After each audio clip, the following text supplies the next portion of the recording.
Hello everyone, this is part 34 of What If Naruto Was the Devil Ninja, and I hope you guys enjoy this video and to like, to subscribe, to share, and check out the playlist. To see more, comment down below.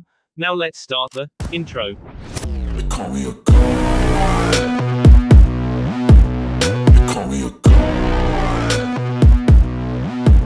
They call me a god. Join my membership, the perks are great. It's in the description. Be sure to like and subscribe, it gives me more motivation. Enjoy. Tatsu, Eni, Mi, Ushi, Tori, Saru, Inu, Saru, Tori, Uma, Tora, I, Hitsuji, Saru, Yu, Saru, Tatsu. Tatsu, Eni, Mi, Ushi, Tori, Saru, Inu, Saru, Tori, Uma, Tora, I, Hitsuji, Saru, Yu, Saru, Tatsu. Deep within the seal that kept Kurama from escaping into the world, Naruto and his giant, orange-furred partner were sitting together and practicing hand seals. Naruto had crossed his legs while he worked. Kurama couldn't cross his legs. His body was physically incapable of such a feat, so he sat with his legs hunched and used his human-like hands to create the same hand seals Naruto was making.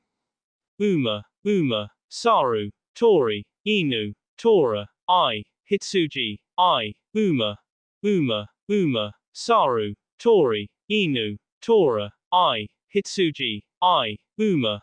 The goal of this exercise was to practice synchronizing their hand seals so they could perform the new jutsu Naruto had created.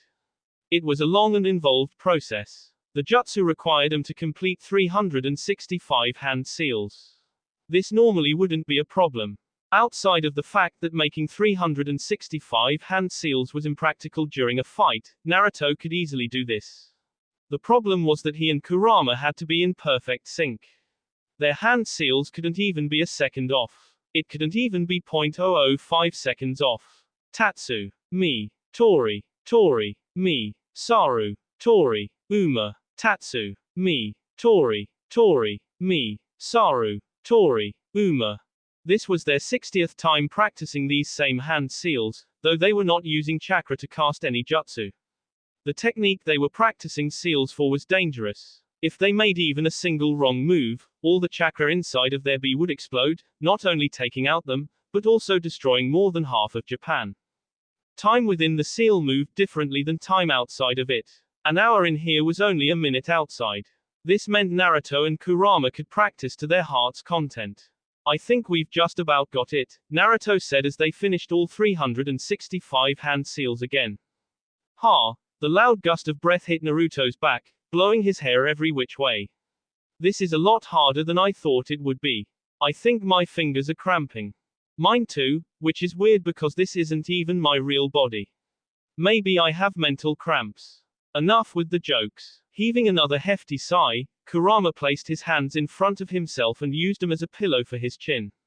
Naruto followed his example and used Kurama's paws as a backrest. Your fur is so soft and fluffy. HMPH. Unlike you hairless monkeys, I have a lustrous coat of well-groomed fur. I won't deny that. I feel like I'm sinking into a cloud. The two of them remained like this for a while, just trading banter as they relaxed, but all good things eventually came to an end. Are you really sure this is going to work, Naruto? I wouldn't have created this jutsu if I didn't think it would work. Naruto's answer seemed to satisfy Kurama, who offered a single nod. While he would have liked to stick around, Naruto did have a school trip to attend to, and so he closed his eyes, took a deep breath, and then opened them again. He was back in the real world. It was early in the morning, early enough that the sky was just beginning to shine with light from the sun. Naruto was sitting cross-legged by a corner. Behind him was a large fence. Before him was a large, flat roof with only a few power boxes and a door leading to a staircase that would take him back to the lobby. He wasn't alone. 4 other people were outside with him. Issei and Asia were practicing against each other. Asia was firing magic at Issei, who ran, swerved, and jumped to avoid being struck. If he had to guess, Naruto would say that Asia was trying to further develop her reflexes for releasing magical power at close range, while Issei was trying to increase his ability to react and dodge close-range attacks. Several meters from Asia and Issei was Kiba and Irina, who were sparring with a pair of wooden swords. Kiba was flitting around Irina, using his superior speed to attack her from every conceivable angle, but that didn't mean Irina was defenseless. She spun around, angling her blade so Kiba's would glance off. Then she countered with a quick S. Kiba would dodge by leaping back. Then he'd leap right back into the thick of things. Naruto watched the two groups for a little while. The four eventually noticed that he was back from his journey into the seal and made a unanimous decision to take a quick break. He could see as they drew closer that all four of them were covered in sweat. His eyes were naturally drawn to Asia and Irina, the two girls in the group. Irina wore a tight pair of black spandex shorts that did nothing hide her magnificent thighs and hips. Likewise, her sports bra only covered her B, and there was a notorious gap that revealed a healthy portion of cleavage. Sweat dripped down her toned belly and thighs. Naruto wouldn't lie and say the sight wasn't attractive, though he did his best not to stare for too long. Asia was wearing similar clothes to Irina, but perhaps because he thought of her as a sort of little sister, her appearance seemed more cute than erotic. She just looked too adorable for her own good. I see you're back, Kiba said as he sat next to Naruto, the others following suit. How was it? Any luck? We've got the hand seals down. Naruto shrugged. But unfortunately, we won't be able to practice synchronizing our chakra. It's too dangerous. Do you think it will be ready in time for your rating game?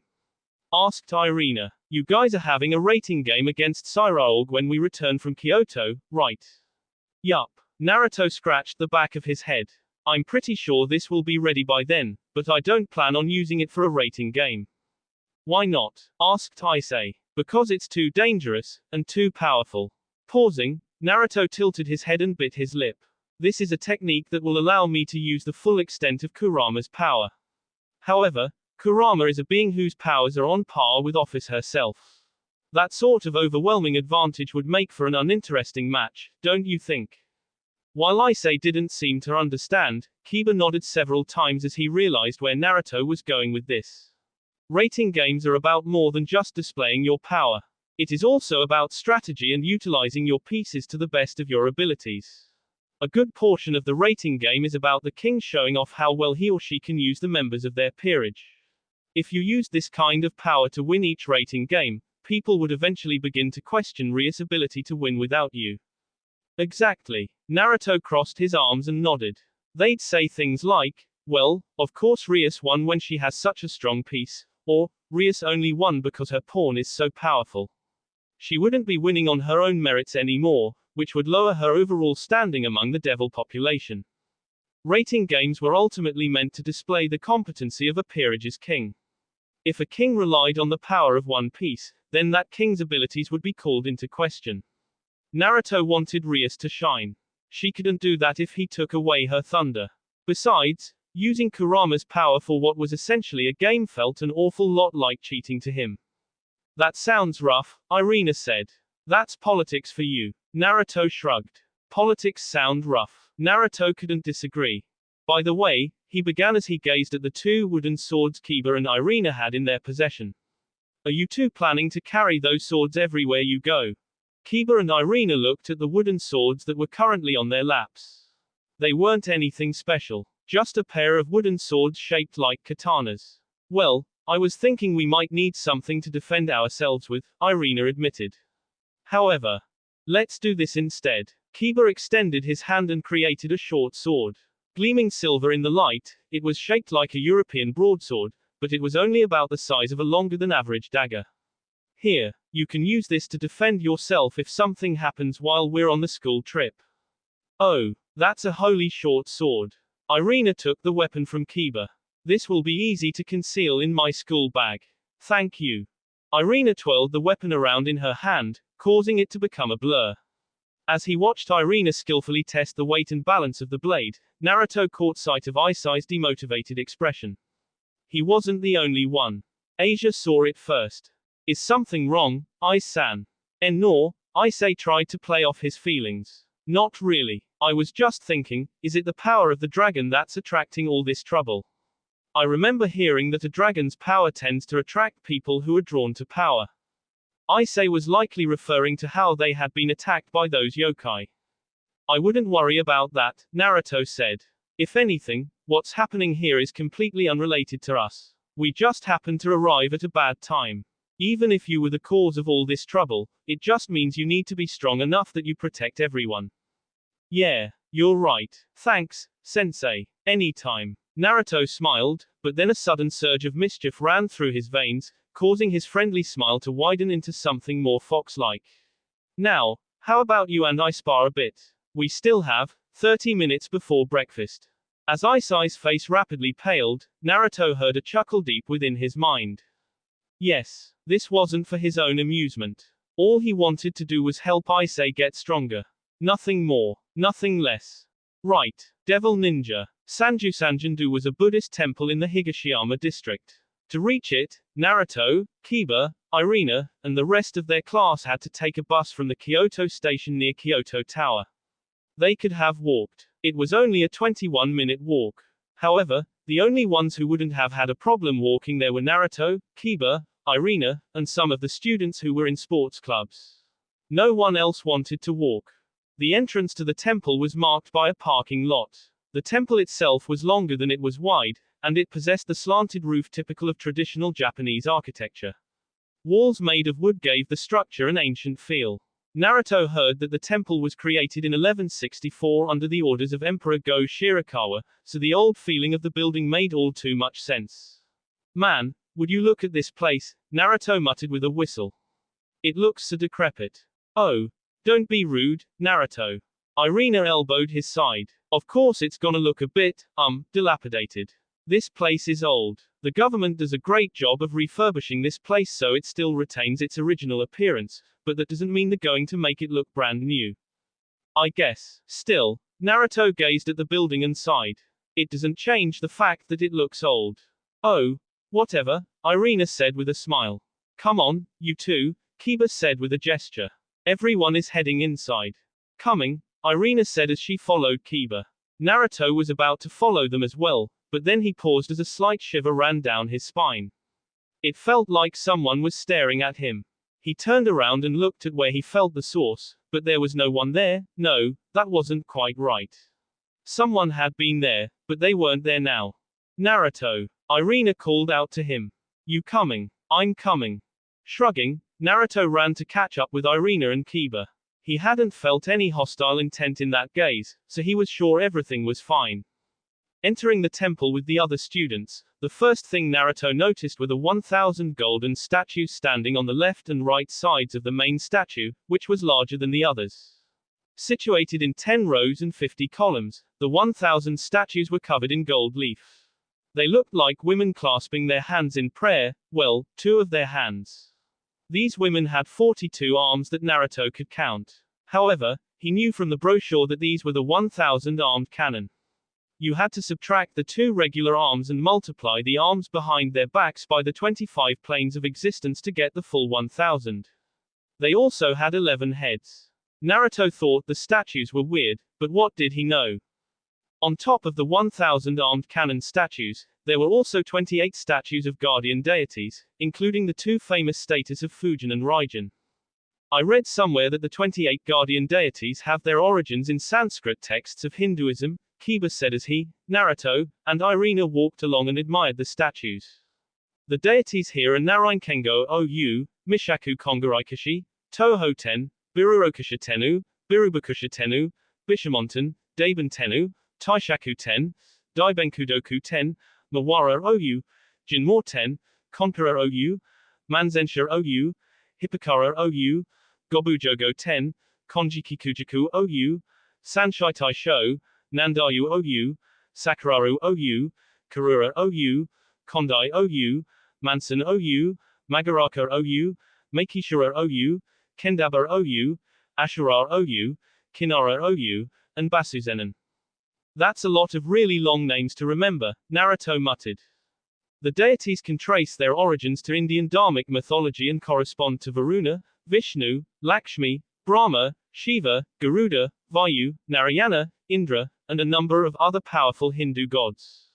It sounds like these Hindu gods have a good deal of influence in Japan, Naruto said. I hear the Hindu gods are some of the most powerful around, Irina said. A number of Asian religions came from Hinduism, and a large number of people within these countries believe in the Hindu gods more than any other. I wonder if we'll ever get to meet them, Naruto wondered out loud. Probably not, Kiba said. They tend to keep to themselves, I hear. Since they weren't allowed to take pictures inside of the temple, Naruto had to wait until they were back outside to take any pictures. He made sure to get pictures of himself, Kiba, and Irina standing in front of the temple, and then sent them to Rias. Knowing her, she'd want to know how their trip was going. He also made sure to send some selfies. After visiting Sanjusanjan-do, the group moved on to several other temples within the area, including Yojenin and Hojuji Temple. Naruto took several more pictures to send of each temple. However, while sending them, he kept getting this feeling like there were several eyes on him. None of the eyes felt hostile. What's more, he couldn't see anyone who looked suspicious. Still, it was annoying to be watched by people he couldn't find. It stung his pride as a ninja to know there were people out there who could hide from him. Jerks. How dare they prove better at hiding than he was.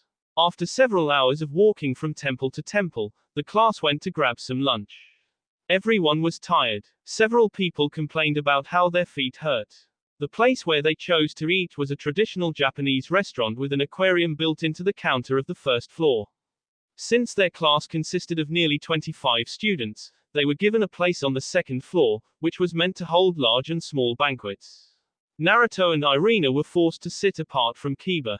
The poor boy found himself surrounded by girls the moment he sat down, and the two of them were pushed off to the side. Kiba-kun, what are you thinking of having? I hear their tempura is really good. We can share if you want. Back off, sister. He's sharing with me. Kiba's as popular as ever, Irina muttered with sweat dripping down the side of her face. That's a prince for you. Naruto shrugged. Irina glanced at him. Are you not jealous of him? Why would I be? Asked Naruto, tilting his head. I'm dating Rias Gremory, often considered the most beautiful girl in school. I'm also dating Koneko Tuju and Ravel Phoenix, both of whom are considered incredible beauties. I hear Ravel has reached the same level of popularity with the freshmen that Rias has. He wasn't sure what to think of that. Proud, annoyed, protective, call him possessive, but he didn't like it when other people ogled them. I guess you make a good point. Besides, Naruto added with a shrug, none of those girls can even hold a candle to you. When Irina's face burst into color, Naruto wondered if maybe he shouldn't have said that, but then he thought about it.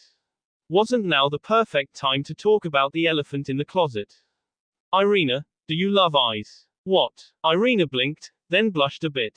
No, well, sort of. It's a bit complicated. Why do you ask? Back when I first met you, I noticed that you would often look at eyes when you thought no one else was looking. Irina's cheeks burned at his comment, but he continued. However, you never did anything about it. I assumed you decided not to act on your feelings because he's dating Asia. I think he was also dating Akano at the time, but I could be mistaken. In any case, I assumed you had decided not to do anything because you are Christian and believe in monogamy. But lately, you haven't really been paying as much attention to eyes as you used to. Irina's cheeks retained their pink coloration as she looked away. It was pretty cute. That said, Naruto wondered if maybe he was being a bit too blunt. He probably could have asked that question more delicately, but he'd never been what he would call the delicate type. It is a bit complicated. I actually did like Ice-kun for a long time, Irina spoke slowly, carefully, as if each word was something precious. Back when we were little, he and I would always play together, and I had a really big crush on him, though it seems he thought I was a boy this whole time. A slightly bitter smile rose to her face. But you are right. I did love Ice-kun. Even after learning that he'd been reincarnated as a devil and had become a pervert, I still loved him. Did something change? That's where things get a bit complicated, Irina admitted. I do still have feelings for Ice-kun, but they aren't as strong as they used to be. I think a part of it is because Ice is dating Asia. They seem so close. They're holding hands or hugging every time I see them, and well, I know they are doing that in private. Judging from the way the redness was spreading from her face to her ears, that likely referred to S. Naruto knew Asia and Issei were physically intimate. Akano had introduced the two of them to the joys of S back when she had been a part of their relationship. It was only natural the two would continue after Akino broke things off with them. And you felt uncomfortable about trying to get between them. Naruto guessed. Something like that, Irina admitted with a shrug. It's just as you said.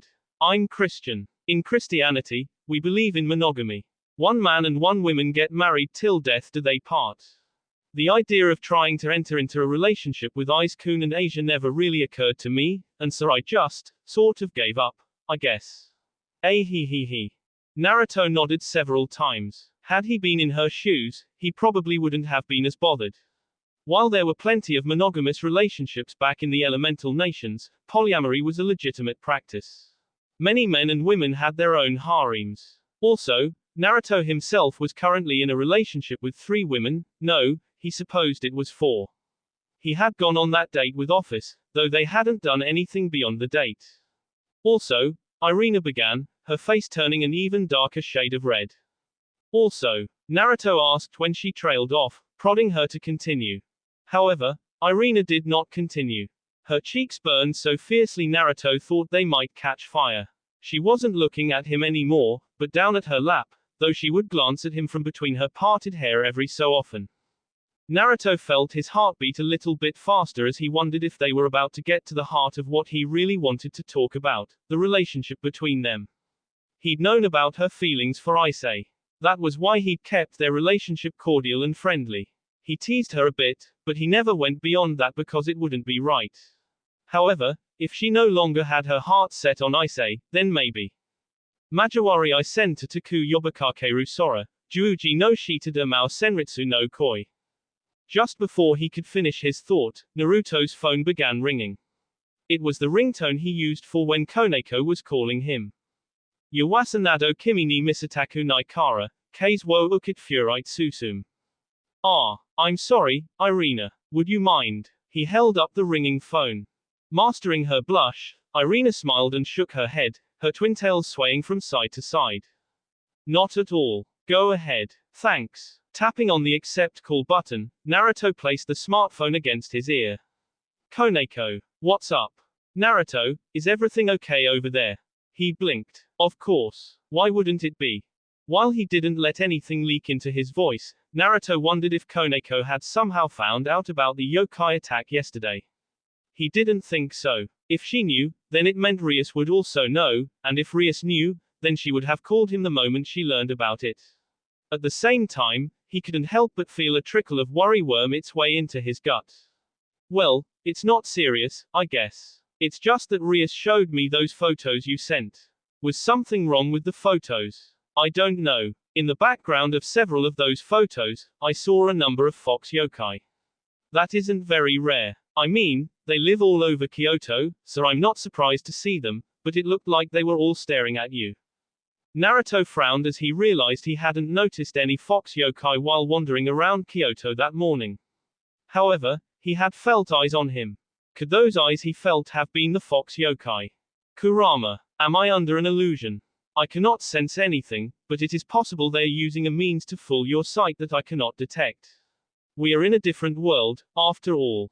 Nodding, Naruto spoke into the phone. I don't think there is anything to worry about, but if something comes up, I'll call you.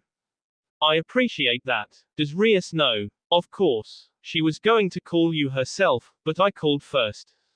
That explained why Koneko was telling him this and not Rias. After saying goodbye to Koneko, Naruto hung up and put the phone back into his pocket. He looked at Irina and smiled. Sorry about that, Irina. It looks like Koneko saw something. Would you mind if we continued talking about? Naruto trailed off when he noticed Irina's pale face. He wondered what had caused her to look so worried, but then he looked around and realized that, aside from him, Irina, and Kiba, all of the other students were fast asleep. Slumped in their seats, they were leaning over the tables, snoring away. That was unusual in and of itself. However, something else made Naruto realize how unnatural this situation was. The waitress who was now standing before their table was not human. At first glance, she appeared to be nothing more than a Japanese woman of above-average looks. Her dark hair was long and lustrous. Her milky face was covered in makeup. She wore a pink kimono with cherry blossoms on it, complemented by the red obi around her waist. However, After a second glance, Naruto easily noticed the two fox ears twitching on her head. She also had a pair of tails, which he could see poking out of her kimono. Naruto remained calm. If this woman wanted to kill them, she wouldn't have stood there, waiting for him to notice her. Good afternoon. The woman bowed. I am a fox yokai who serves Yasaka-sama. I have come here at the behest of Ahama-sama to fetch you. She would like to apologize for her behavior the other day. Kiba was glancing at the woman with narrowed eyes. While Irina looked pale, Naruto could see that her hand had dug into her school bag. He didn't doubt she was gripping the holy short sword. I understand. Naruto took charge of the situation. Please guide us to where your Hama-sama is.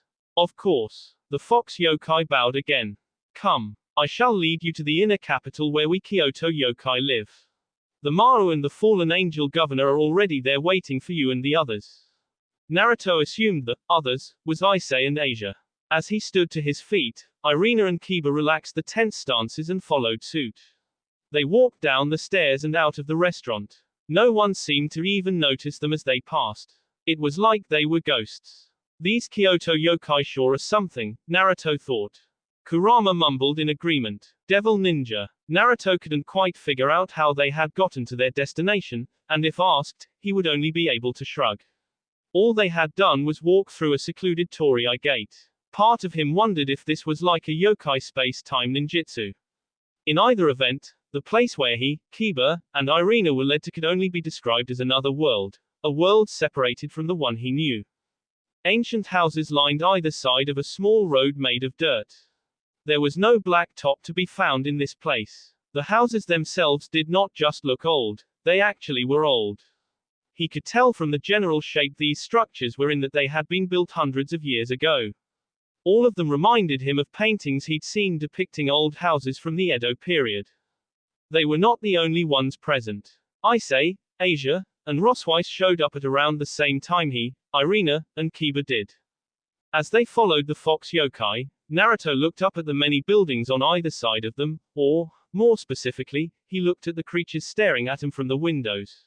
There were all manner of residents, a single-eyed yokai with a large face, kappa-like creatures with dishes on their heads. Naruto even snorted when he saw a tanuki and thought of Gaara. There were all manner of strange yokai. All of them were staring at him and the others with unbridled curiosity. The area was rather dark. Naruto didn't have a problem seeing, but he wondered why it was so dark. Their only source of light was a lantern that moved along the road in front of them. As Naruto stared at the lantern, it spun around and revealed that it had eyes and a mouth. Whooshashashasha, crack. Everyone stopped walking when Naruto suddenly decked the lantern in the face.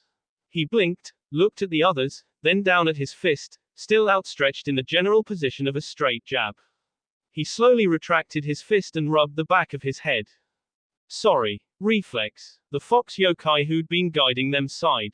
You have my sincere apology. The yokai here love to play pranks. Oh. No worries. Naruto gave the woman his most dazzling foxy smile. Pranks are like my bread and butter. In fact, I should teach this lantern guy how to play a proper prank that won't end with his face being on the receiving end of my fist. For reasons Naruto couldn't understand, everyone who heard him talk suddenly shuddered. I think we should keep you away from all the yokai here, Kiba said seriously as Issei and Irina nodded along with him. Wah, how could you say that? Easily. Naruto pretended to cry. Unfortunately, his tears didn't seem to affect anyone.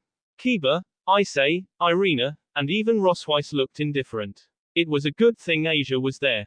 There. The cute blonde girl rubbed his back. Don't feel sad. I like your pranks. Thank you, Asia. Naruto smiled and ruffled the girl's hair like an affectionate older brother. I'm so glad I decided to adopt you as my little sister. You're a great imuoto. He. Asia blushed and squirmed underneath his large hand, but she seemed pleased by his words. The group continued on. Naruto studied the sights a bit more, but he eventually grew bored. All of the buildings looked fairly similar. It probably didn't help that the elemental nations had buildings that looked a lot like this.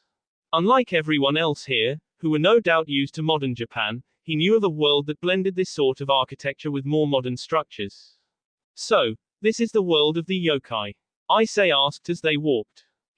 At least, seemed rather fascinated. The fox yokai nodded. Yes, this is the place where most Kyoto yokai live. I have heard that you devils use bounded fields in rating games. If you want to, think of this space as something created in a similar manner. We call this place the backstreets, or the inner capital. Of course, just like devils, there are those who live out there on the surface of Kyoto. Hearing more about how this place was created made Naruto realize it was more than a simple space-time ninjutsu. This space was more like a barrier ninjutsu that distorted space. He probably could have likened it to a pocket dimension or something similar, only on a massive scale like the bounded fields used in rating games. While walking, a number of yokai on the street glanced their way and began talking. Are those humans? No, I heard the devils. Devils, eh? It's pretty rare to see them here. Don't think it's ever happened before. Is that pretty foreign girl a devil too? I sense the presence of a dragon. So devils and dragons, huh? What about that one with the whiskers? He must be a fox yokai of some kind, right? While listening to the yokai talk, Naruto became curious and wandered closer to the woman guiding them. I'm guessing it's rare for devils to visit the inner capital. In point of fact, no devil has ever visited the inner capital before today, the woman informed him, her fox ears twitching. That said, it was going to happen eventually.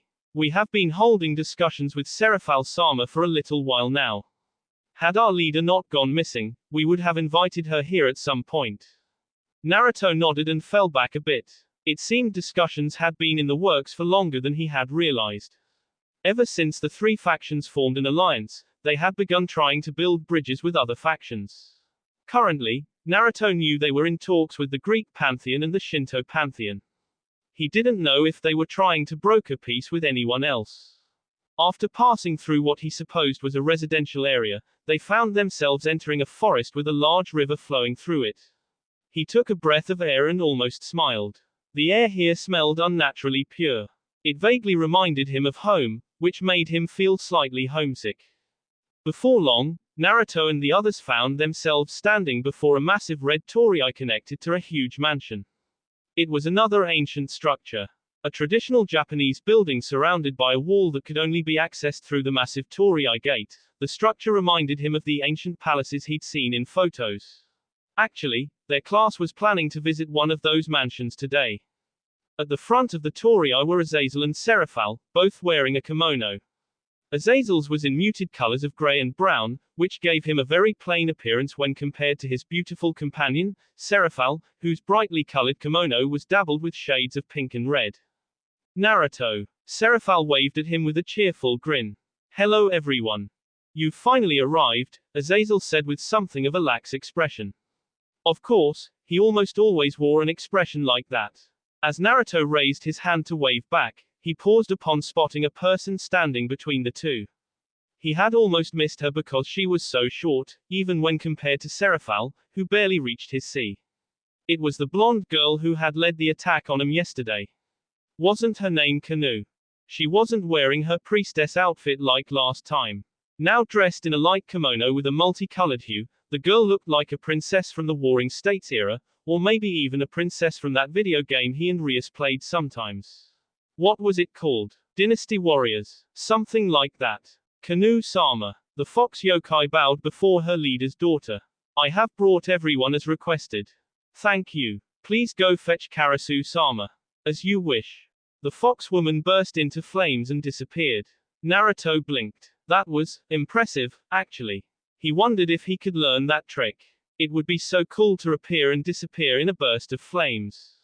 Taking a deep breath, the young princess stepped forward. My name is Kanu. I am the daughter of Yasaka, the administrator of the yokai living in Inner and Outer Kyoto.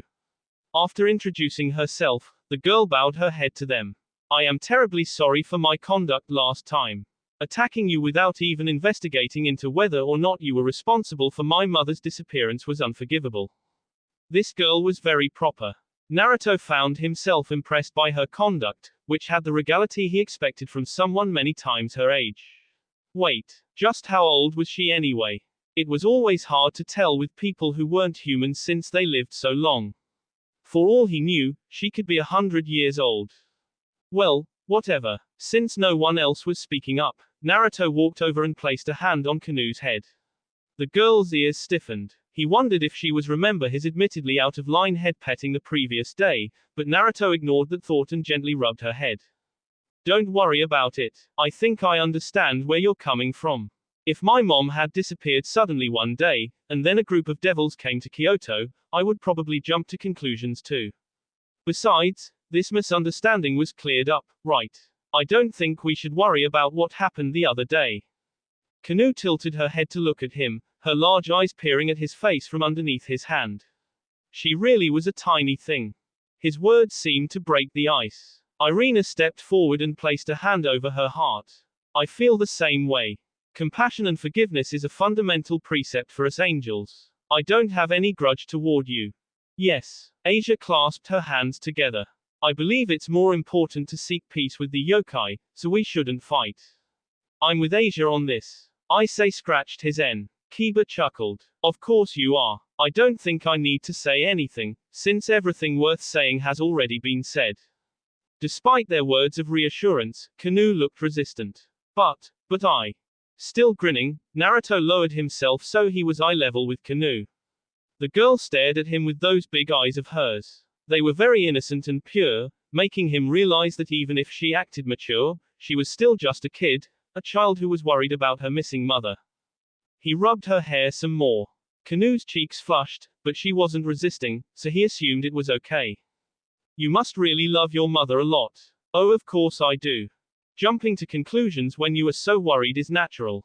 It's true that you caused us some problems, but no one here blames you, and you've already apologized. You don't have to worry about it anymore. Even if you say that. So this girl wasn't going to let what happened go so easily. In that case. Then how about this? Naruto offered his suggestion. I would like someone to guide me around Kyoto. Since your mother is in charge, you probably know this city well. Would you mind showing me around? Like a person drowning at sea, Kanu latched onto the suggestion he'd offered like it was a life raft. Oh, of course. I can definitely show you around. I know everything there is to know about Kyoto. In that case, I'll be counting on you. Naruto stood up, ruffled her hair one last time, and took a step back. Oh, but before that, I want you to know that I don't blame you for what happened back then. I don't want you blaming yourself either. Kanu looked down at her feet, clad in a pair of tabby socks and getter sandals. I understand. Thank you. Naruto nodded, even as he thought about giving himself a pat on the back. He could do it too. Unlike other poor, unfortunate souls who could not create shadow clones to pat themselves on the back, he was perfectly capable and willing to do that. As he pondered whether or not to actually go through with it, Azazel grinned at him. As expected of the lowly kitsune. You're very good at seducing kids. What the hell are you talking about now, old man? Asked Naruto, frowning as he raised a single eyebrow.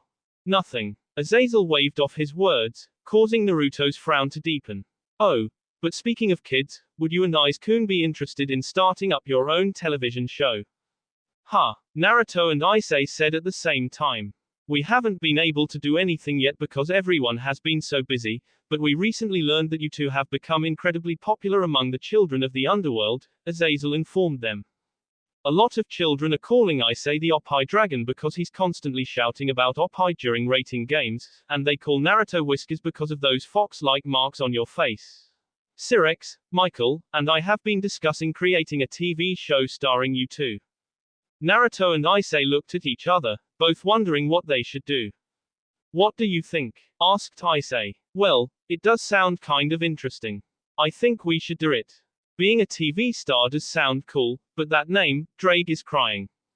We can discuss the details later, Azazel said. I just wanted to present the option.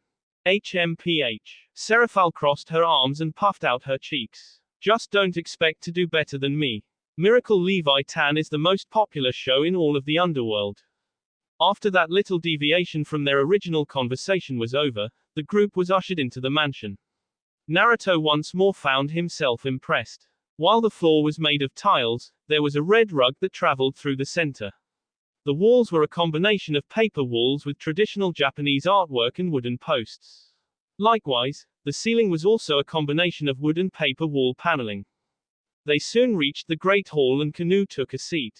Naruto and the others sat around her.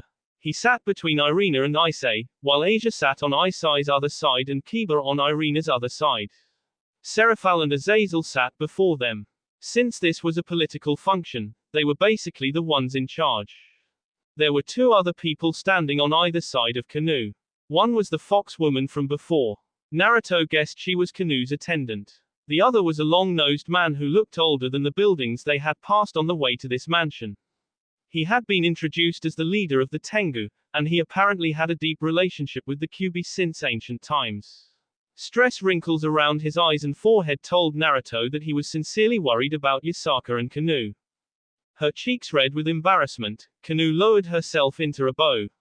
While I am very sorry for my mistake, I would like to ask, no, I am begging you, please lend me your strength to save my mother.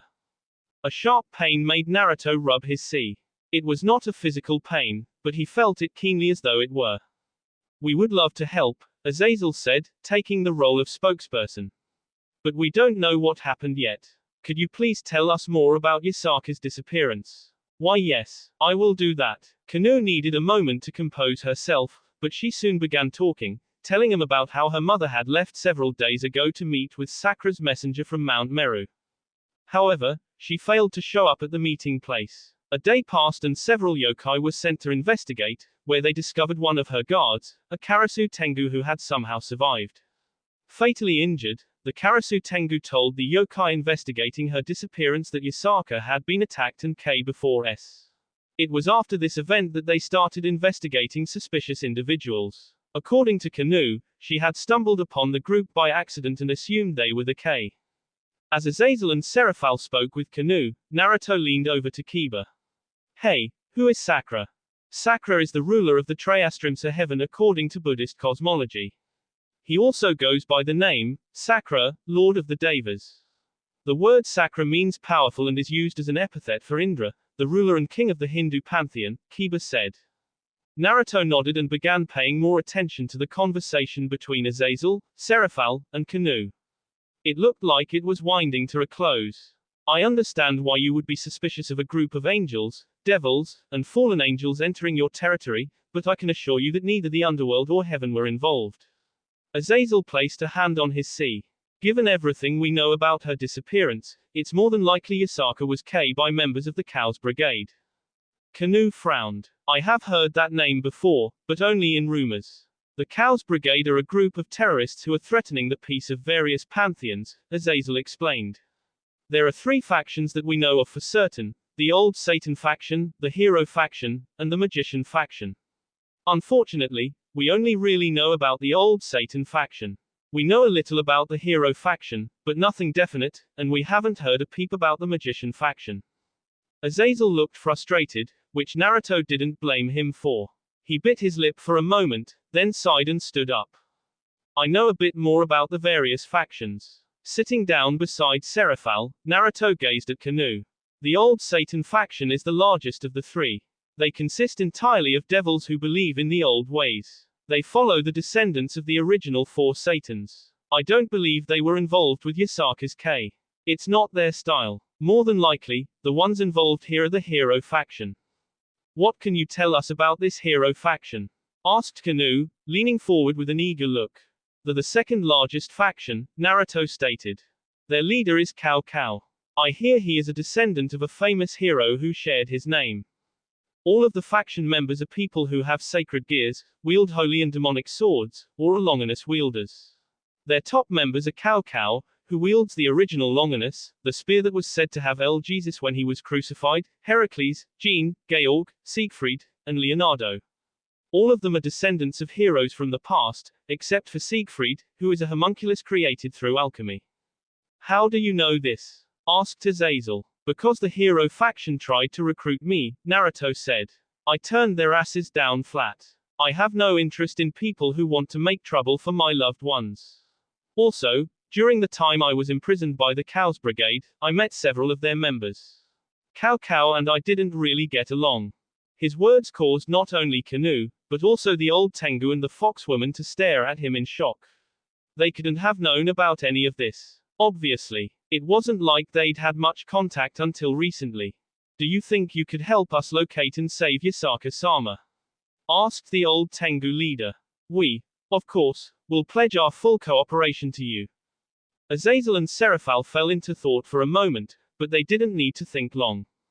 Of course we'll help, Seraphal said. We are trying to forge an alliance here. What kind of allies would we be if we didn't lend a hand? Thank you, the old Tengu said, relieved. Would you mind showing us what Yasaka looks like? Asked Azazel. I've never actually seen her before, so I'm not sure who we're supposed to be looking for. Of course. As the man produced a portrait from somewhere, Naruto, Issei, Irina, Kiba, and Asia crowded around Azazel and Seraphal to get a look at the woman. She was absolutely gorgeous. A blonde-haired beauty wearing a traditional Miko outfit. Naruto imagined Kanu would look like this when she grew up. Oh oppai! Issei suddenly shouted. Look at the size of those oppai. While Naruto snorted into his hand, Irina gave Issei an aggrieved look. Of course, she only glanced at him in disapproval. Asia puffed out her cheeks like a dissatisfied squirrel. Ice-kun, size isn't everything. If you want B, then look at mine. Ah, I didn't mean you're be a bad, Asia-chan. I really like them. But you like bigger ones better, don't you? And no, that's not it at all. I like all oppai. Ignoring the byplay between Issei and Asia, Naruto looked at the portrait of Yasaka. Issei was right. This woman's bust was truly massive. Even among the women he knew, only Rias and Akino could match her in size. That said, he was more interested in the fox ears on her head. Was it wrong that seeing those ears made him want to pet her head? While we can't know where she is right now, we can be certain that the K is still in Kyoto, Azazel said as he leaned back. What makes you say that? Asked Naruto. The flow of ki in all the regions of Kyoto is stable. Azazel cupped his chin. The nine-tailed fox known as the Kyubi is responsible for maintaining the balance of ki flowing from the different areas of this land via the ley lines. You can actually consider Kyoto itself to be a large-scale force field. If the Kyubi ever left this land or was K, then Kyoto would undergo potentially cataclysmic changes. Since there's no signs of that happening, it means Yasaka is still somewhere in Kyoto and unharmed. Which means the K are likely still here as well. Naruto nodded as he figured out where Azazel was going with this. Kanu looked relieved to know that her mother was probably unharmed, though it still didn't change the fact that she was in the hands of the Cow's Brigade. Given what he'd learned, Naruto was certain the hero faction intended to use Yasaka's connection to the ley lines and flow of ki for some nefarious purpose. He just didn't know what. I've already mobilized several devils who are familiar with Kyoto to search the city, Seraphal added into the conversation. However, we are few in number.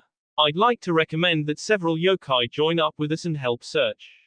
Since yokai are able to sense ki more easily than us, you might be able to find clues we're likely to miss. That is a good idea, the Tengu leader said. I'll help you search as well, Naruto said. Once more, he became the center of attention. I'd rather you guys didn't get involved. Azazel sighed. However, it looks like we don't have the manpower to really refuse. Also, you guys might be the strongest fighters here. Your power is undeniable, and we're going to need that power if we have to fight against the hero faction.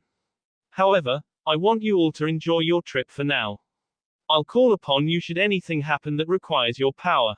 Of course. Everyone from the Gremory peerage agreed to Azazel's request readily enough. Kanu placed her palms together and bowed to them once again. The fox yokai and the old Tengu leader also bowed their heads to them. I beg you, please lend me your power to save my mother. It seemed their conversation had finally overloaded Kanu, or maybe the relief of finally having secured more help was what had done it.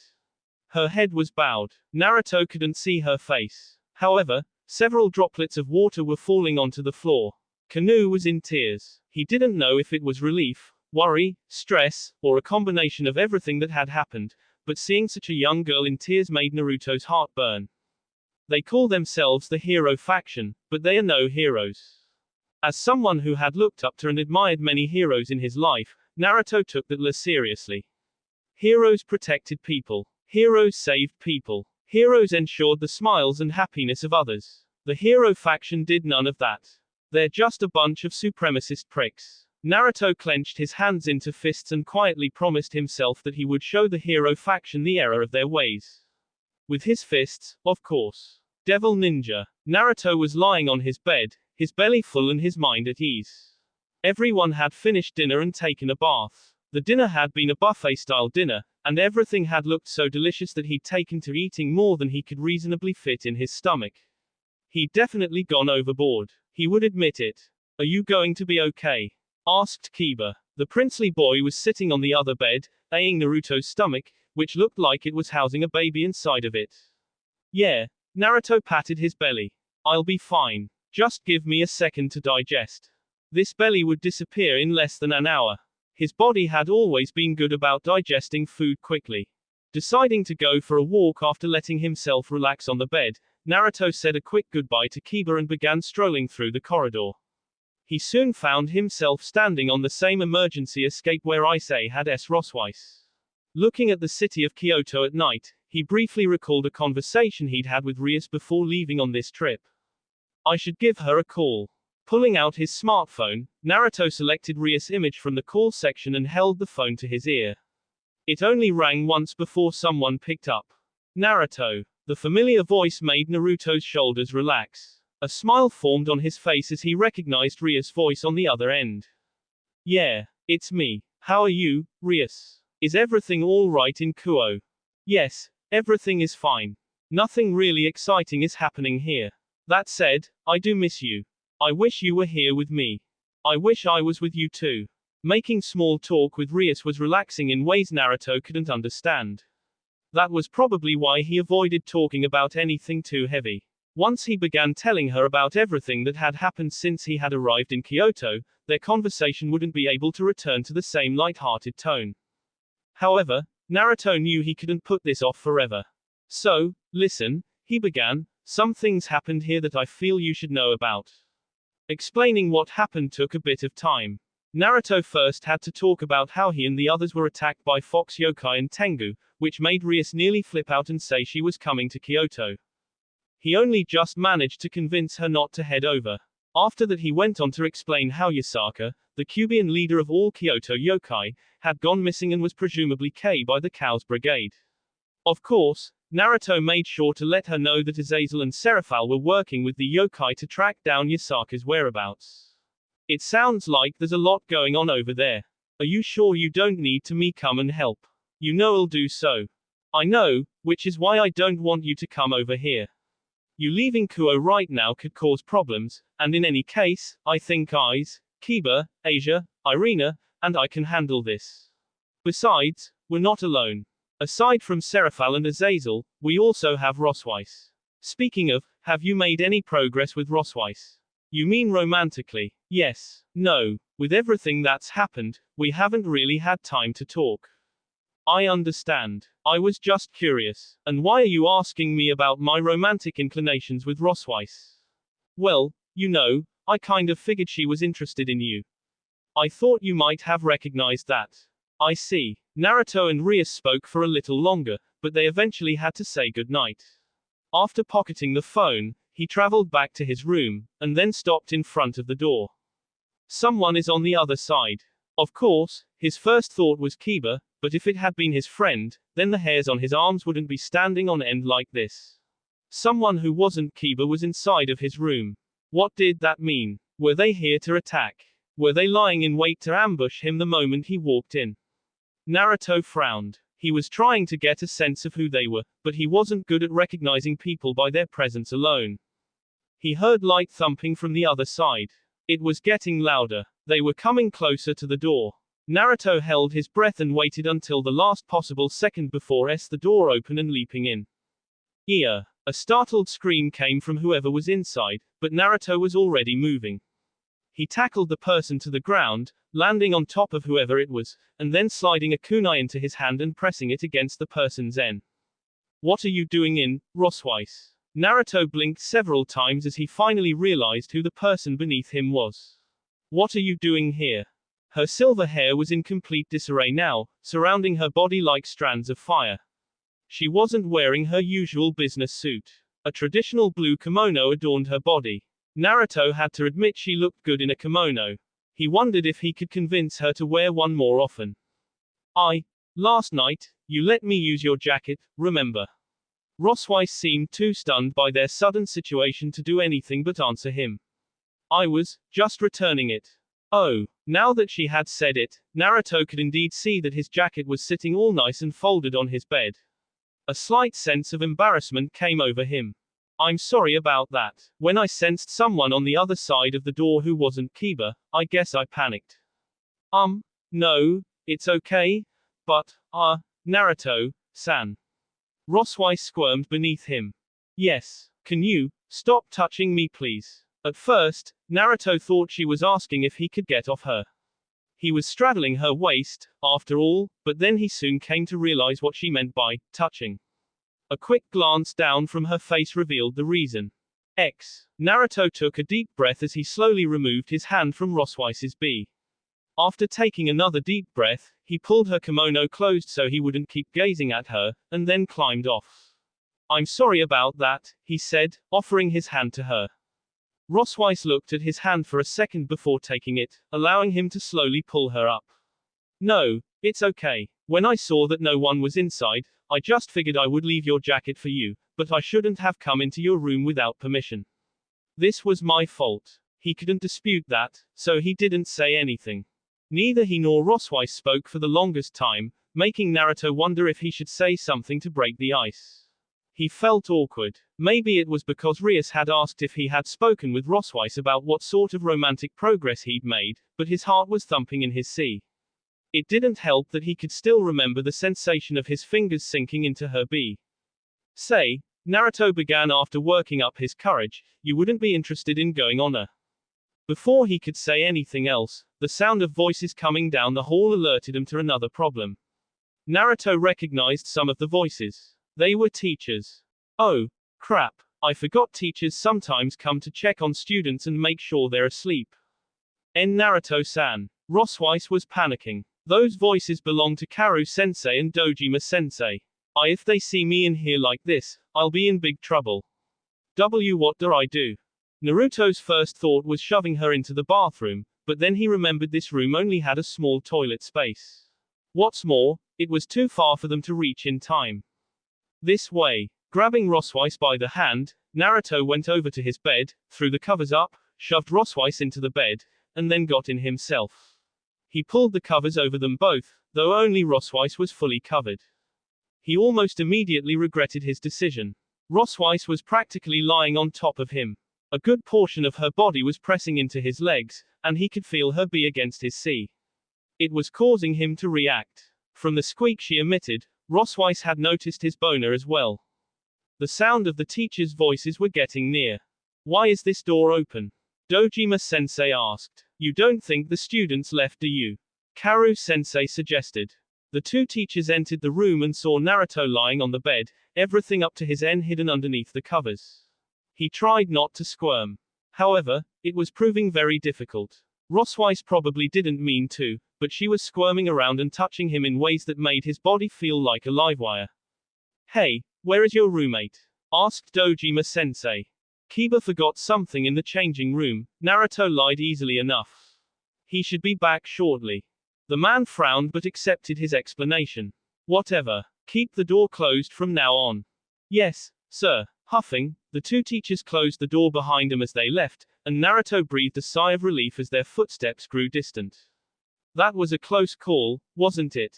Naruto said to Rosweiss, but he didn't receive an answer. Rosweiss. Growing a bit concerned, Naruto peeled back the covers to find Rosweiss huddled underneath the blanket. Her face was burned red.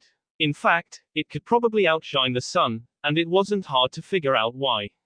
There was a large pitch tent holding up his pants. She was staring at the massive bulge like it was an alien creature she'd never seen before. Rosweiss, snap out of it. Ha! Rosweiss blinked several times, looked at him, and then blushed to the roots of her hair. I'm sorry. I just, seeing this from so close up is, well, you know, like. No, it's no problem. Naruto waved off her apology. You don't need to apologize. It's just that you might want to get off me now. Having such a beautiful woman on top of me is only making me more aroused. Oh, Roswise seemed shocked by his words because she didn't move. Naruto wondered if he should do something about her. Should he, remove her himself? She was basically lying on top of his legs, and her face was still inches from his erection. If he hadn't been wearing pants, Naruto was sure he'd be able to feel her breath on him. Of course, just thinking like that made his twitch. That seemed to cause a reaction in Roswise, who began spouting steam from her ears. As Roswise started to say something, the door to the room opened again and Kiba walked in. Dressed in a loose-fitting kimono, it really did look like he'd come back from the changing room. He paused upon seeing the position they were in. After taking a few seconds to study the situation further, he turned around and began walking back out.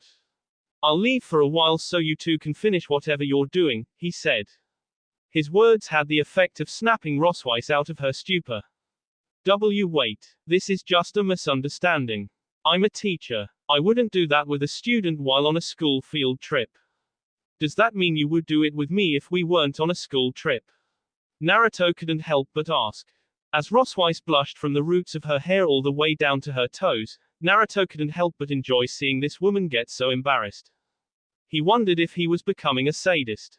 Devil ninja. Naruto sighed as he walked beside Irina and Kiba. They were on their way to Kyoto Station. "Is something wrong, Naruto?" asked Irina. "I'm fine." Naruto sighed again.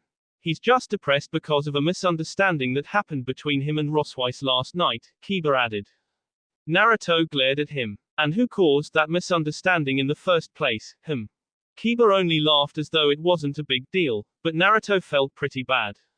Not only had the events of last night caused a huge misunderstanding between him and Roswise, but that morning when Roswise had come down for breakfast with Azazel and the other teachers, she had studiously avoided looking in his direction. Given that she almost always greeted him and the others, her not even looking at them had been the key indicator that she was probably mad. Polyamorous relationships are complicated. Rias had given Naruto the go-ahead to form a relationship with multiple women. In other words, he was being allowed to have a harem. That said, he wasn't really sure what he should be doing. He was already in a relationship with Koneko, Ravel, and possibly even Office, but his relationships with Irina and Roswise were complicated. Irina still had feelings for Issei and Roswise. Well, given what happened last night, he wasn't sure she would want to talk to him for a while. Then again, do I really need to form more romantic relationships? Rias had been pushing him in that direction, but he knew she had a reason for that, something beyond simply thinking it would make him happy. However, Naruto would have been perfectly content with just Rias. He wasn't like Issei. He didn't have any dreams of being a harem king, though it looked like he was already well on his way to earning that lure. "So, what was the plan today?" asked Naruto. "We're going to visit Kinkakuji first, and then we're heading over to Arashiyama, followed by Nijo Castle, and ending on the Kyoto Imperial Palace," Kiba answered. "Kanu said she would meet us at Kinkakuji. Sounds good. I'll be relying on you for directions. That's because you're lazy when it comes to planning."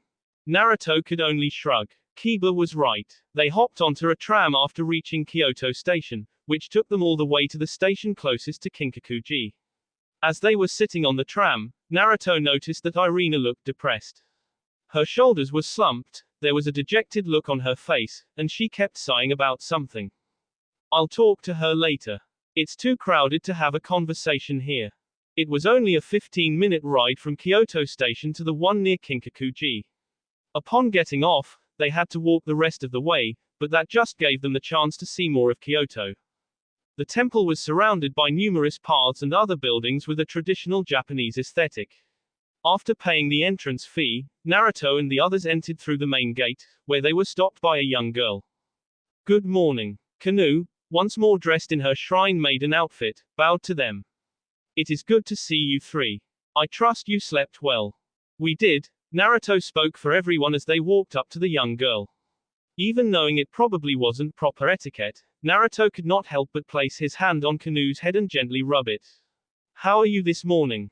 Kanu flushed. "I am well. Thank you for asking. Are you ready to begin the tour?"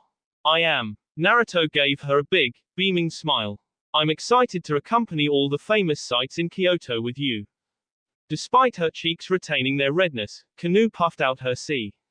Then I shall do my best to show you all of the great sights here in Kyoto.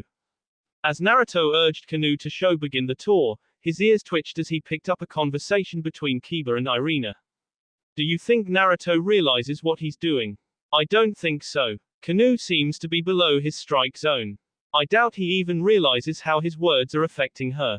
The poor girl. Naruto twitched several times as he tried to figure out what they meant by all that. Of course Kanu was below his strike zone. She was adorable, don't get him wrong, but she was just a kid. She wasn't like Koneko, who fit the lowly archetype but was actually a high schooler, nor was she like Office, who was ageless and could change shape and genders at will. Actually, that reminds me. Kanu, just how old are you?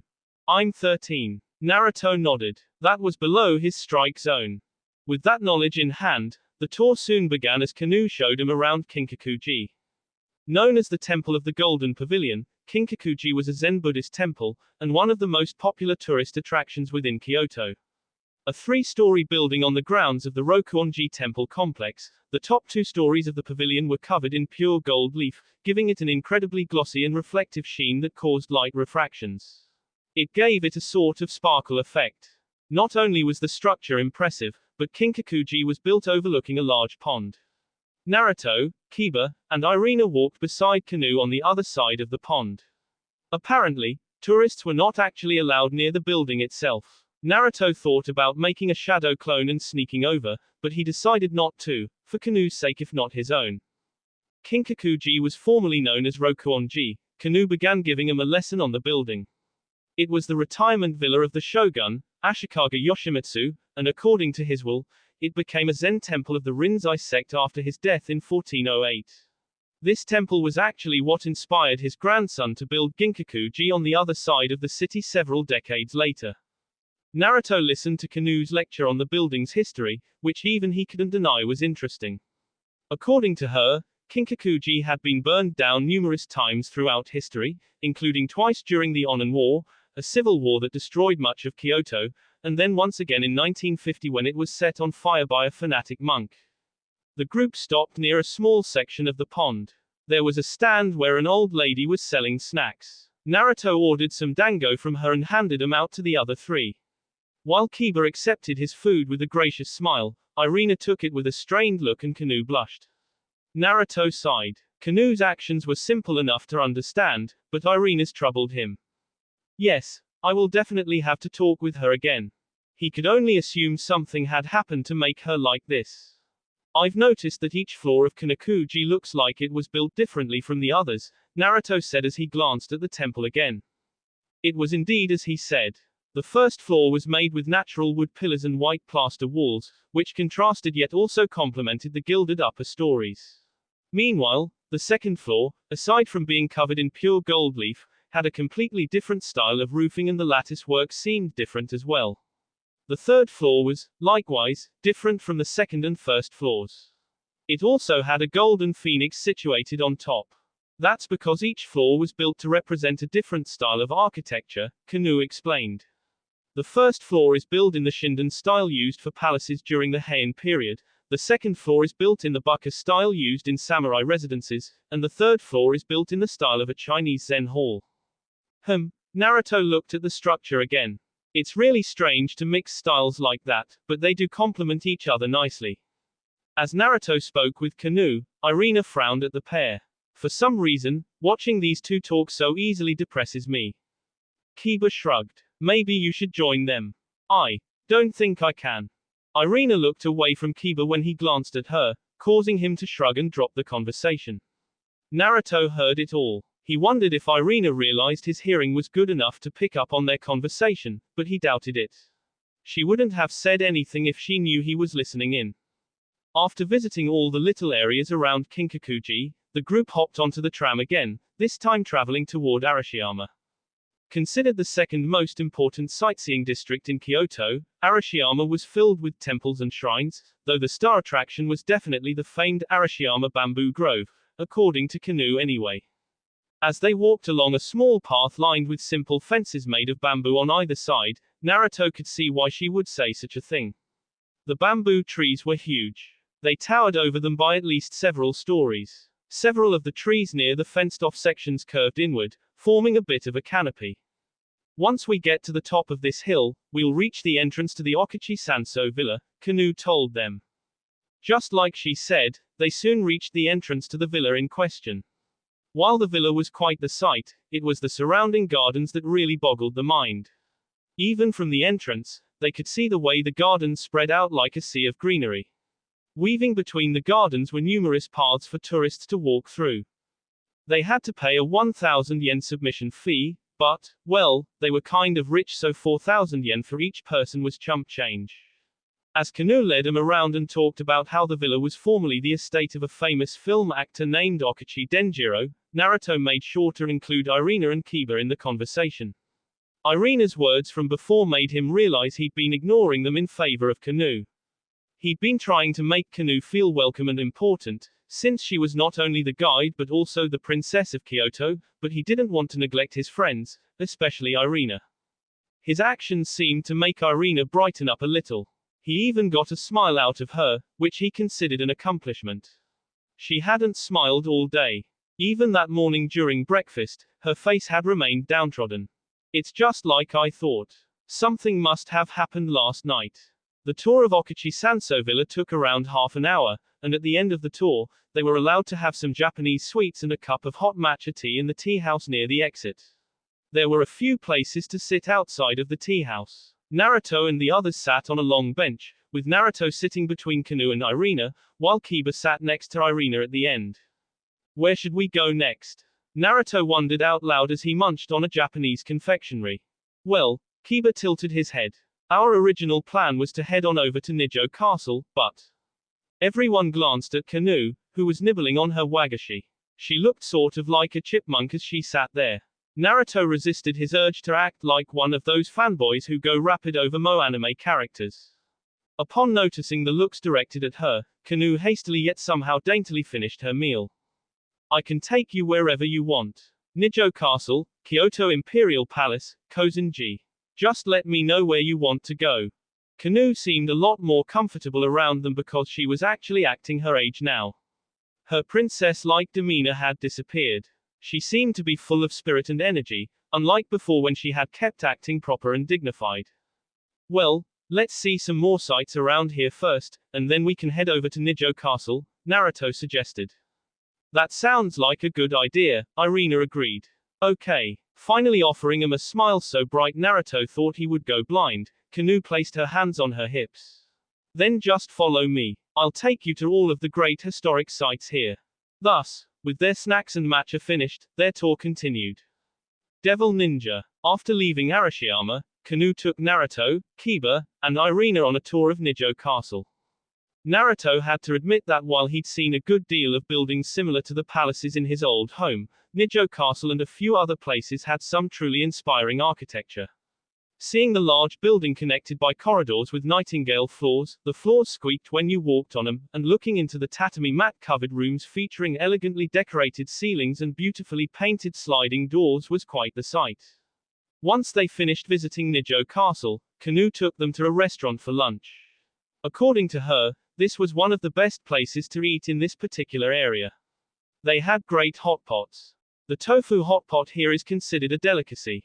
As they sat around a table, Kanu fished the tofu out of the pot with her chopsticks and distributed them onto everyone's plates. She did so with a bright smile. Naruto hoped that meant she was enjoying her role as their hostess. Given what they had all seen yesterday, he had been worried about what kind of state this girl would be in. I wonder how long it will be before she can see her mother again. Here, Naruto. Kanu set some tofu onto his plate. He looked at her, which caused the girl to turn her head. This tofu has been simmering a bit longer than the others, so, it should be a lot more delicious. I see. Thank you. Naruto used my chopsticks to grab the tofu and popped it into his mouth. She was right. A burst of subtle yet fragrant flavor hit his tongue. It was different than the stuff he'd had yesterday. Better. This is delicious. Thanks, Kanu. Kanu was not looking at him as she nodded. Naruto thought it was adorable. This has a very Japanese flavor, Kiba said. I'm not exactly sure how to describe it, but I feel like this isn't something you can eat anywhere else in the world. It is delicious, Irina agreed as she ate. While she was eating, Irina's eyes met Naruto's. She gazed at him for barely a second before looking away. He frowned. Did she know what he was thinking? That he was wondering about when the best time to talk to her would be. He didn't think she was a mind reader. That said, it wasn't like he had been subtle. Naruto had gazed at her several times throughout the day. There you guys are, an enthusiastic voice said. Naruto and the others turned around to find Issei and Asia walking up to them alongside Kiryu, Motohama, and Matsuda. Among them, Issei seemed to be in the highest spirits, though Asia was also glowing. Naruto knew immediately. Having S with Rias on a regular basis meant he'd become accustomed to women glowing, and Asia had that same feel about her. They had S. He knew they were at that stage, so this didn't surprise him. However, I see. Naruto glanced at Irina to find the girl hunched over and not looking in the direction. So that was it. She saw them having S last night. Perhaps she had gone up to see Issei the night before and instead caught him mid-coitus with Asia. He remembered their talk the other day about monogamy. That probably had something to do with it, though he wouldn't know for sure until he talked to her. Tonight. I'll talk to her tonight. Putting on a smile, Naruto greeted the other group. Hey, I had almost forgotten that you guys were planning to visit Arashiyama today too. Yeah, Issei rubbed the back of his head. We just got back from visiting Tenryuji. It was awesome. They have this really amazing ceiling with a painting of a dragon on it. While Issei was rubbing his head, Asia was clinging to his other arm, subtly pushing her bee into him. Issei didn't seem to mind. He actually looked rather happy. Hey, who is this cutie? While Naruto and Issei were talking, Motohama had gotten close to Kanu. Naruto turned their way. The poor girl was leaning back as the guy stared at her, breathing so heavily his glasses were getting fogged up. Was this guy one of those lollicons? A true blue dude who got aroused by elementary school kids. So cute. The Kiryu girl was also getting all up in Kanu's business, hugging her and rubbing their cheeks together. Get off of me, you lowly woman. Don't act so familiar with me. Kanu did not seem to like the attention and tried to push the other girl away, but that only made Kiryu even more excited. As the girl began mumbling about how adorable Kanu's elegant manner of speech was, Naruto reached over and snatched the poor guide from her seat, and then set the girl on his lap. Sorry. He placed a hand on Kanu's head and rubbed her hair. But I'd like to ask that you not get into Kanu's personal space. He spoke with a bit of irony, well aware that he'd done just what he told them not to do. While Motohama's glasses flashed in anger, Kiryu placed her hands on her hips. And just what do you think it is you're doing right now? Huh. Kanu doesn't mind it when I pet her head. Do you, Kanu? Naruto looked down at the girl whose head he was petting. Kanu's cheeks were red as she squirmed around, but she didn't seem to mind at all. She turned her head to glance at him, then looked back down before slowly shaking her head. It doesn't bother me. There. Naruto nodded. You see. What kind of unfair world is this? Motohama raged. Kiryu looked like she wanted to say something, but she had enough sense to back down. Naruto grinned to himself as he continued petting Kanu's head. It was weird, but he'd always had a way with kids, even back when he was a kid himself. It was like back with Konohamaru, Mogi, and Udon. Of course, back then he hadn't been into giving head pets, but he'd still been well liked, and after he defeated Pain, he'd become even more popular with kids. There'd even been times when he'd have a bunch of rugrats crawling all over him, asking him to tell them stories of his exploits. Some of the younger children would sit on his lap when he told them stories.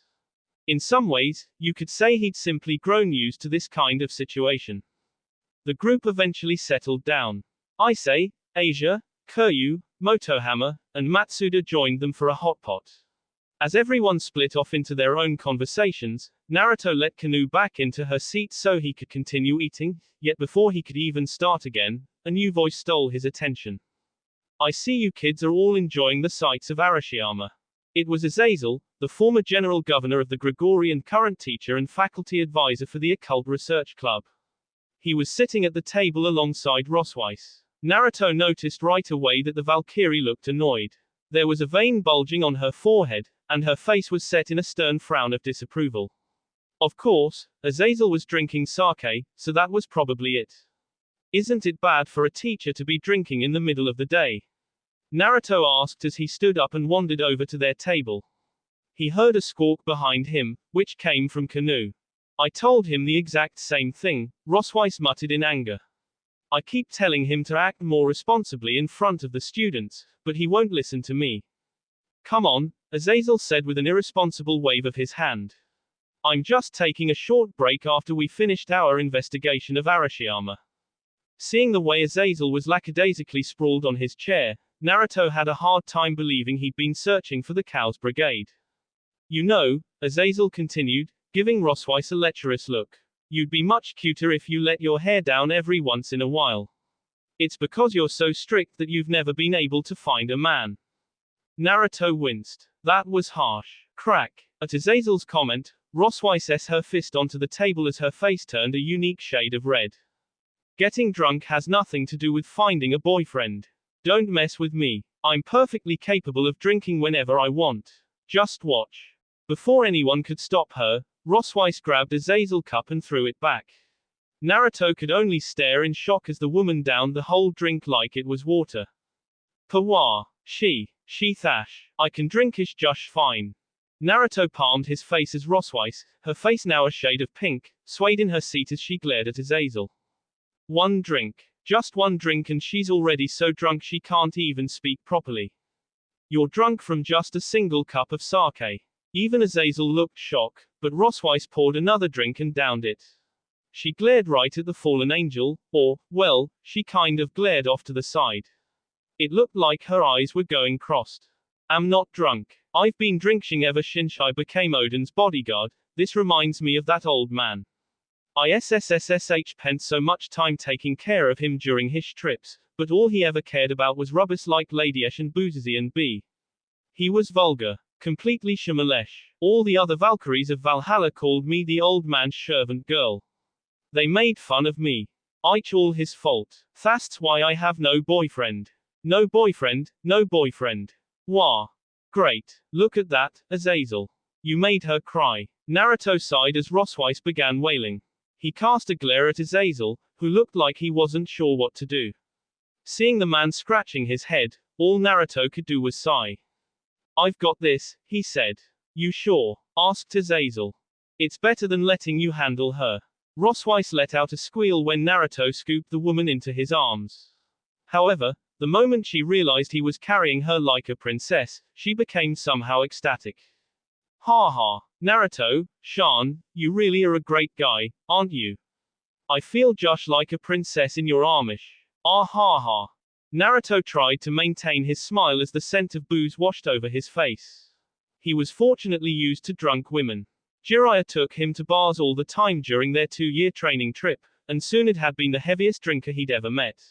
Of course, Tsunade could actually hold her liquor unlike the woman he was carrying. Kanu. Naruto glanced at the young girl. I'm sorry, but could I take a rain check on the rest of our tour? I suppose. Kanu was frowning, but she still had the sense to nod. Thanks. Maybe you could give me a personal tour of Kyoto once I finish taking care of Rosweiss.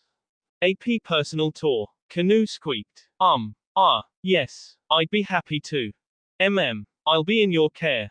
Naruto said goodbye to the others and walked out of the restaurant with the drunk Rosweiss in his arms. His destination was their hotel. Of course, he had no intention of walking. After finding a deserted alley, Naruto created a teleportation circle and instantly transported himself and Rosweiss to his room. Naruto, Rosweiss was cooing. Naruto, her face suddenly turned green. I feel sick. Sighing, Naruto said, hold on, and carried her into the toilet. He flipped up the toilet seat with his foot and positioned Rosweiss over it. He barely had enough time to move her hair out of her face before she started vomited into the bowl. A horrid stench filled the air. Naruto wrinkled his nose. Even Kurama wrinkled his nose. Ugh, that smells awful. Vomit never smells good. Holding her hair in one hand, Naruto rubbed her back with his other hand, trying to soothe the woman's sickness. It was sad he didn't know medical ninjutsu. With little else to do, he waited until the woman had stopped vomiting. Are you okay, Rosweiss? No, the woman muttered. She still sounded a tad drunk. I feel ashamed. Naruto didn't tell her there was nothing to feel ashamed about. She did just get completely wasted, after all. It had also only taken her one drink to get S. That was kinda pathetic. However, it wasn't like this was the first time she'd done this. Once she finished throwing up, Naruto pulled Roswise away from the toilet, closed the lid, and flushed it. He then lifted the woman up. She couldn't stand on her own two legs and fell into him. Naruto ignored the feeling of her be pushing into his sea as he set her down on the toilet seat. Ugh, I can't believe I did that. Roswise had tears in her eyes. I must look like a mess. A bit, Naruto admitted as he filled a plastic cup with water. But you shouldn't worry about that right now. Here, swish this around in your mouth and spit it back into the cup. Roswise did as she was told, and then Naruto took the cup from her, emptied it into the sink, cleaned the cup out, and then filled it with mouthwash. He had her repeat the process several times. His hope was that the mouthwash would get rid of her vomit breath. To make sure her breath no longer smelled, Naruto cupped her face, lifted her head, and brought his face close. Roswise stared at him through half-lidded eyes and flushed cheeks. Are you going to K me? Do you want me to K you? Naruto nodded as he found that her breath no longer had the acrid stench of vomit. Well, maybe you should let me take you on a date first. Roswise looked shocked. You would date me? Yes. Even though I'm a 100 yen shop-loving Valkyrie who couldn't get a single boyfriend in Valhalla and can't drink to save her life. I don't see what's so bad about that. Personally, I think you're very attractive and cute. Why you do? Yes. Then, after the school trip. What? Will you let me take you on a date after the school trip? Oh. Roswise paused for a moment, her eyes growing brighter as his words penetrated her mind. Then she blessed him with a radiant smile. Yes, I would like that.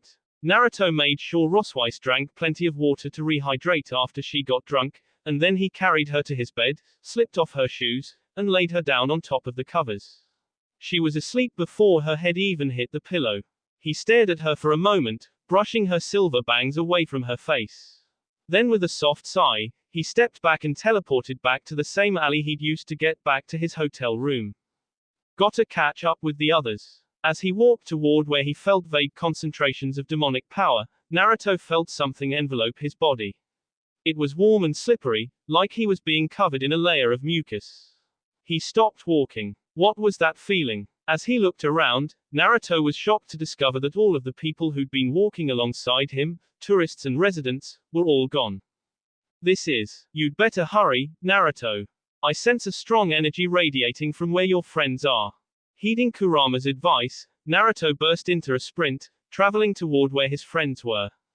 He hoped they were okay. Devil Ninja. Irina had never felt more conflicted in her life. They were walking across a traditional wooden bridge that went over the Katsura River. The 155-meter bridge was a well-known scenic spot in Kyoto. The artistic form of the bridge was an excellent match with the surrounding nature and was a symbol in Kyoto that the aesthetic sense of Japan as a whole. What's more, the Arashiyama mountain was right next to the bridge, coated in red leaves that gave the entire area a unique sense that autumn was upon them. According to Kiryu, this was the Togatsukyo Bridge. Did you know? Kiru began, according to legend, you aren't supposed to turn back in the middle of crossing the Togatsukyo. Why is that? Asked Asia. Kiryu chuckled. Because if you look back while crossing the bridge, the intelligence granted to you by the heavens will be taken back. Of course, if the perverted trio looks back, it will be all over for them. They were already dumb to begin with. Shut up. Matsuda, Motohama, and Issei shouted in unison. Unfazed by their shouts, Kiryu continued. Another legend says that if you look back, you will be separated from your lover. This one is a bit inauspicious, but I will never look back.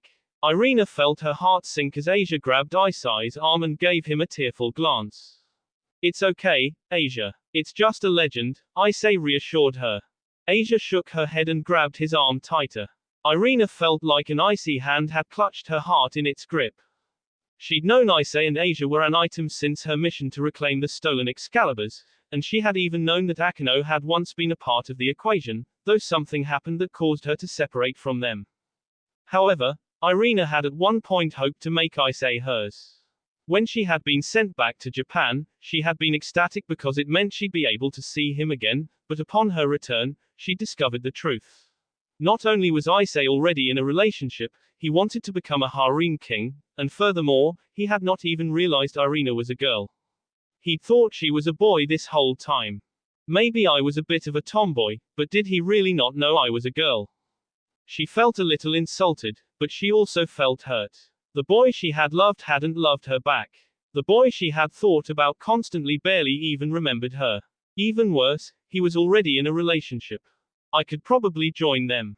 The thought penetrated her brain before she could help it. It was true. She could probably join Asia as a member of Isai's harem if she wanted, but that went against her Christian values. What's more, Naruto. Her heart felt like it was being split in half, with one half that belonged to her childhood crush and the other belonging to Naruto. Despite being in a relationship with several other women, Naruto had made her feel welcome, helped her out when she needed it, talked to her, and went out with her. He made time for her. There didn't seem to be any particular reason he did it. Irina just got the sense that Naruto was really nice. She remembered the conversation they had the other day. She had told Naruto that she'd given up on Ise, but that wasn't the full truth. Irina had sort of still hoped something would happen, but then she'd gone to talk with Ise last night with the hopes of maybe confessing to him, and that was when she finally saw it. Asia and Ise having s. They hadn't locked the door, and so she'd been able to see it from start to finish. Oddly enough, seeing them hadn't been the heart-shattering experience she'd imagined it to be. After silently closing the door and pondering the matter, she realized that while part of her emotionally response was shock, another part was that she'd already accepted it. Also, an image of a bright smile, of blonde hair and blue eyes, of whiskers. Irina shook her head. Naruto was even more problematic than Ise. He was in a polyamorous relationship. Dating him would go against God's precepts even more. As this thought passed through her mind, a strange feeling enveloped her body, causing Irina to look up. Everyone was gone. No, not everyone. Ise, Kiba, and Asia were still present, but Kiryu, Matsuda, Motohama, and all the other tourists had disappeared. What is going on? Asked Ise. Kiba narrowed his eyes. This is. Before he could finish his sentence, a thick mist floated up from under their feet, surrounding them. Do you know what this is, Kiba? Asked Irina. Dimension lost. Kiba knelt on the bridge and tried to touch the mist with his hand. One of the Longinus. I remember hearing Azazel-sensei mention it before. Irina also knew of Dimension Lost, one of the 13 Longinus sacred gears said to have the power to kill a god. Using a special mist it created, Dimension Lost, also known as the Fog of Extinction, was able to block any attack and transport anything inside the mist to an artificially created space. Hey! A shout alerted them to the fact that they were not alone. Everyone turned to find Naruto running over to them. Are you guys okay? We're fine, Ise shouted. It looks like everyone except us has disappeared, Naruto muttered. I'm not sure what's going on, but it seems we've been forcefully transferred to an alternate dimension and sealed inside. He looked around. I'm kinda impressed. Whoever sent us here made it look like an exact replica of the Togatsukyo. It looks like there's a Longinus user with the power to create an even stronger alternate dimension than the ones we devils use for our rating games, Kiba said as he stood back up. Kanu reached out and grabbed Naruto's jacket. Mother's S-guard reported that they had also been trapped in a mist without warning. I see. Naruto placed a hand on her head. It looks like this is a trap laid out by the Cow's Brigade. Naruto turned his head, and Irina looked in the direction he'd turned to find several figures appearing from within the mist. The one in front was a handsome man with black hair. He was wearing a school uniform, though wrapped around it was a garment that resembled Han Chinese clothing. He was carrying a spear that caused a chill to run down Irina's spine. There were several people with him. Most of them were wearing modified school uniforms. There was a boy with an emotionless expression, a handsome young man with silver white hair, a blonde-haired and blue-eyed beauty, a tall man standing over 2 meters and decked in Greek armor, and... It can't be. Irina took a step back. The last person was a young woman with chin-length blue hair, though a single fringe had been dyed green. Her brown eyes lacked any emotion. It was like they were s. Her well-endowed body was covered in a black, skin-tight, short-sleeved unitard with pauldrons, matching fingerless gloves, and thigh-high boots. Resting on her shoulder was a uniquely shaped broadsword with a blue blade and golden edge. Irina recognized Durandal as surely as she recognized the wielder. Xenavia, no. Irina felt her heart quake. Her worst fears had come true. Cow cow. Naruto grinned from ear to ear as he stepped forward. It's been such a long time since we last saw each other. How have you been? You look quite dapper for a man who received a Rasengan to the sea. Stop calling me that. That's not even how you pronounce my name, you idiot. The boy bristled for a second but calmed down quickly, though he still looked annoyed. I'll call you whatever I want. Naruto's grin was so wide it stretched his whiskers and made him look like a fox, but then, just as quickly as it had appeared, the smile left. Irina shuddered. Tell me, are you the one who killed this girl's mother? Girl? Ah, the princess of Kyoto. Cao Cao's eyes landed on Kanu, who was partly hidden behind Naruto. You are correct. I was the one who took her mother. You see, we are in the middle of an experiment and wish to have Yasaka-sama cooperate with us. At his words, Kanu bared her fangs, eyes glimmering with traces of tears. She looked positively furious. Not that Irina didn't understand why. And why are you doing this? Surely it's not because you're still trying to help Office. In case you haven't realized it yet, your benefactor has been living with me for the past several months. Office is a whimsical being. Cao Cao shrugged. I'm sure she'll return to us at some point. But you are correct. We're not here to fulfill our benefactor's wish. I have another reason for needing Yasaka-sama. Removing the spear from his shoulder, the young man pointed it at Naruto and grinned. You are a threat to humanity, Naruto. You took my Longinus to the sea and still live. Only a monster on par with Office herself could survive such an attack. That is why I have decided to remove you before you can do any more damage to my plans. That will be all for this video. Be sure to like, subscribe, share, and comment down below for more videos. Goodbye.